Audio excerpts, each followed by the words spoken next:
हरियाणा के हर गांव शहर की ताज़ा तरीन खबरों के लिए जुड़िए टुडे हरियाणा के साथ। यूट्यूब पर सब्सक्राइब कीजिए टुडे हरियाणा चैनल को, फेसबुक पर फॉलो कीजिए और पल पल की खबरों के लिए सर्च कीजिए www.todayharyana.com। आपका विश्वास हमारी पहचान। हरियाणा के जिले में मास्क न लगाने पर बरती जाएगी सख्ती। कोरोना को लेकर प्रशासन गंभीर। कोरोना के मामलों में लगातार वृद्धि हो रही है, जिसको लेकर अब हरियाणा के कई जिलों में सख्ती बढ़ती जा रही है। इसी कड़ी में अब गुरुग्राम में प्रशासन की ओर से साफ आदेश जारी हुए कि मास्क न लगाने वालों पर सख्ती बढ़ती जाएगी। आरटी स्कीम के तहत मिलेगा स्कूल्स में एडमिशन। लापरवाही बरतने पर निजी स्कूल्स के खिलाफ कार्रवाई होगी। 134A योजना खत्म करने के बाद हरियाणा सरकार ने आरटी स्कीम के तहत गरीब परिवार के बच्चों को प्राइवेट स्कूल्स में पढ़ाने पर जोर दिया जा रहा है। इस योजना का लाभ उठाने के लिए अभिभावकों द्वारा ऑनलाइन अप्लाई करवाया जा रहा है। खास बात यह है कि आरटीआई एक्ट के तहत बच्चों का दाखिला किसी भी प्राइवेट स्कूल की शुरुआती कक्षा यानी नर्सरी या पहली में हो पाएगा। अभिभावक अपने घर से 1 किलोमीटर के दायरे में आने वाले प्राइवेट स्कूल्स के लिए ही अप्लाई कर सकेंगे। हरियाणा में छाए बादल, देर रात इन जगहों पर भयंकर आंधी और बारिश की संभावना। हरियाणा में मौसम ने अपना मिजाज बदला है। पानीपत, हिसार सहित प्रदेश के कुछ हिस्सों में देर शाम बादल छाए रहे। साथ ही लोगों को भारी बारिश के साथ धूल भरी आंधी का सामना करना पड़ा। इससे लोगों को गर्मी से कुछ राहत मिली।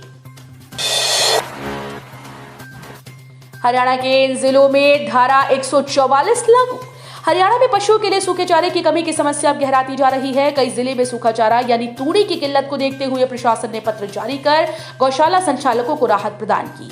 कई जिलों में धारा 144 के तहत रोक के आदेश जारी कर दिए गए हैं। खट्टर सरकार की बड़ी घोषणा। हरियाणा के लोगों के स्वास्थ्य को प्राथमिकता देते हुए मुख्यमंत्री मनोहर लाल ने बड़ी घोषणा कर दी। राज्य में कोविड रोधी टीकाकरण अभियान को आगे बढ़ाते हुए 18 से 59 वर्ष की आयु के वयस्क नागरिकों के लिए मुफ्त बूस्टर खुराक लगाई जाएगी। पात्र लाभार्थी हरियाणा के किसी भी सरकारी अस्पताल या डिस्पेंसरी से 250 रुपए की बूस्टर खुराक मुफ्त प्राप्त कर सकते हैं। नानौल में एक्सिस बैंक के एटीएम में थे 17 लाख रुपए, कटर से काट ले गए चोर। नानौल में पंचायत भवन के सामने स्थित एक्सिस बैंक के बाहर लगे 2 एटीएम में से एक मशीन को चोर रविवार रात चुरा कर ले गए। सूचना मिलने पर पुलिस मौके पर पहुंची और कार्रवाई शुरू की। बैंक मैनेजर ने बताया कि एटीएम में 17,36,500 रुपए थे। जानकारी के मुताबिक महेंद्रगढ़ रोड पर पंचायत भवन के सामने एक्सिस बैंक स्थित है। बैंक के बाहर की तरफ एक बूथ में 2 एटीएम लगी हैं। इन 2 मशीनों में से रात्रि को चोर एक मशीन को कटर से काटकर चुरा ले गए। उधार वापस मांगा तो प्रॉपर्टी डीलर के घर पर चलाई गोलियां। सीसीटीवी में कैद हुई पूरी वारदात। रोहतक के सैनिवास मोहल्ले में उधार दिए 3 लाख मांगने पर एक युवक ने अपने साथियों के साथ मिलकर डोगा बंदूक से प्रॉपर्टी डीलर दोस्त के कार्यालय और आवास पर गोलियां चलाई। गनीमत रही कि गोली किसी को लगी रही। प्रोटेक्शन वारंट के खिलाफ राम रहीम की अर्जी का पंजाब ने किया विरोध। अब 2 मई को सुनवाई होगी।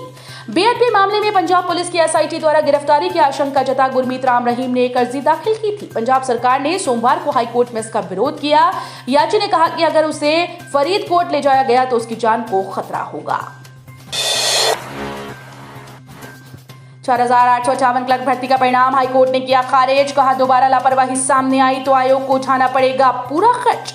4,858 क्लर्क की भर्ती का परिणाम जारी करते हुए लापरवाही बरतने पर पंजाब और हरियाणा हाईकोर्ट ने हरियाणा कर्मचारी चयन आयोग को कड़ी फटकार लगा दी और भर्ती परिणाम को खारिज कर दिया। हाईकोर्ट ने परिणाम में संशोधन कर नए सिरे से मेरिट तैयार करने का आदेश जारी किया है। हरियाणा माइक्रो कंटेनमेंट जोन बना एनसीआर के जिलों में तोड़ेगा कोरोना की कड़ी। व्यापक रणनीति बन रही। राष्ट्रीय राजधानी क्षेत्र में शामिल हरियाणा के जिलों में बढ़ रहे कोरोना के मामले को देखते हुए प्रदेश सरकार ने माइक्रो कंटेनमेंट जोन बनाकर इसकी कड़ी तोड़ने की योजना बनाई है। 18 से 59 वर्ष के लोगों को मुफ्त में लगेगी booster dose. CM Manohar Lal ने की घोषणा। हरियाणा में 18 से 59 वर्ष के 1.2 करोड़ नागरिकों को कोविड रोधी वैक्सीन की बूस्टर डोज मुफ्त लगेगी। मुख्यमंत्री मनोहर लाल ने सोमवार को इसकी घोषणा कर दी। कांग्रेस के चिंतन शिविर में किसान और खेती पर भी रहेगा फोकस। रिपोर्ट पेश करेंगे पूर्व सीएम भूपेंद्र सिंह हुड्डा। हरियाणा कांग्रेस में अध्यक्ष पद को लेकर चल रही खींचतान के बीच पूर्व मुख्यमंत्री भूपेंद्र सिंह हुड्डा फिर हाईकमान ने एक बार भरोसा जताया है। राजस्थान के उदयपुर यानी मेवाड़ में 13 से 15 मई तक होने वाले चिंतन शिविर में हुड्डा किसानों व खेती पर अपनी विस्तृत रिपोर्ट पेश करेंगे। प्राइवेट बस की टक्कर के बाद कार में लगी आग, जिंदा जला कार चालक। सिरसा के रानिया क्षेत्र के गांव सादेवाला के पास निजी बस और कार की आमने सामने की टक्कर होने के बाद कार में आग लग गई। आग लगने के कारण कार चालक जिंदा जल गया।